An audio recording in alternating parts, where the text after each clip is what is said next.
We're often told that same-sex marriage is about fairness, but today we'll talk about how unfair its supporters can be. This is the CitizenLink Report.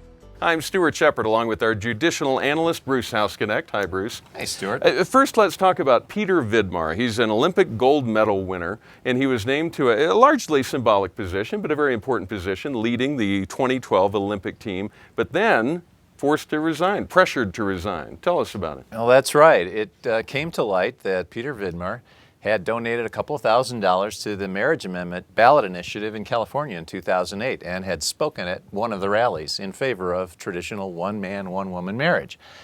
Well, as soon as he was named to this position with the U.S. Olympic Committee, other gay activists and other athletes started complaining about that, calling it disgraceful that Peter Vidmar had done this thing with marriage in California, and essentially forced Peter to resign from the position just the other day. Because he's a motivational speaker now, travels around offering advice and inspiration and all that, and his career was put on the line. I mean, the attention over this could have just completely taken him off the rails. That's right. He's an author, he's a sports commentator. Those kind of jobs dry up once you get into this controversy over gay marriage, unfortunately. Often when we're in the middle of the debate, you'll often hear people from the other side say, well, how does our long-term committed same-sex relationship have any impact on you whatsoever?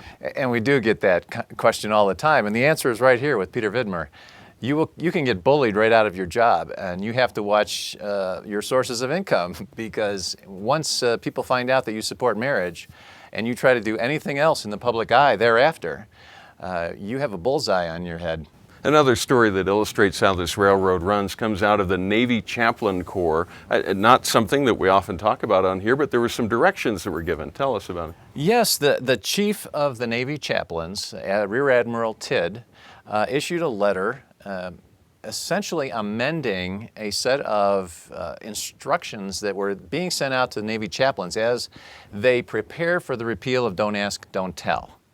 The law was passed last December, but it's not official yet. And that's good to point out. I think a lot of folks heard, well, it passed Congress, so it's a done deal, it's on the way. But there's this one other step that has to happen, which is the military saying it won't impact us in a negative way, so we'll finish with the repeal. That's right, and that's a very important step, and by no means is it a done deal.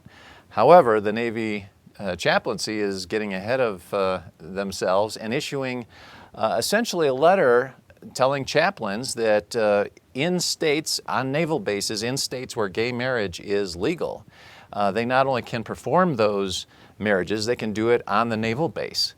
Except there's a problem with that. Just a little thing called the Defense of Marriage Act.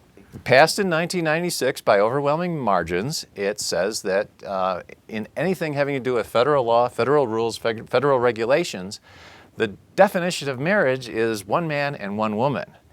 So for the Department of the Navy to decide that gay marriage is now okay on federal property with federal employees completely contradicts the Defense of Marriage Act. Bit of a problem. You think an attorney or two would have picked up on that before they released it. But the idea being here, though, if a chaplain, if the denomination to which the chaplain is connected is okay with performing same-sex marriages, then in those states where it's legal, he or she can do that.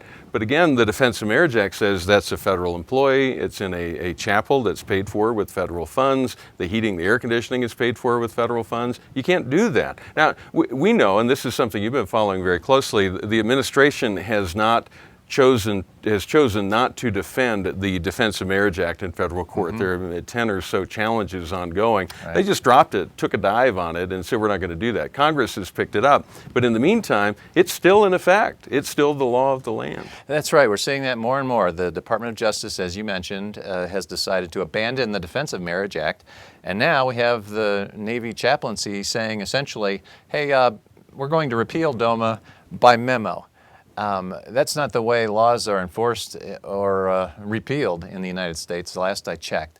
And this is a pattern of behavior coming out of this administration, and it's completely contrary to law. And it, on the one hand, bullies people who disagree. On the other hand, presumes an outcome before it's done in the courts, before it's been completely worked through. When you start putting all these pieces together, and these are just the latest 2 stories, there are many others we could tell, what does it tell us about the underlying goal of same-sex marriage?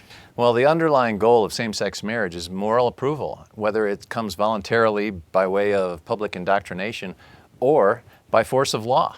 They're quite willing on the pro-same-sex marriage side to force you to approve of same-sex marriage no matter what your religious or your conscience tells you.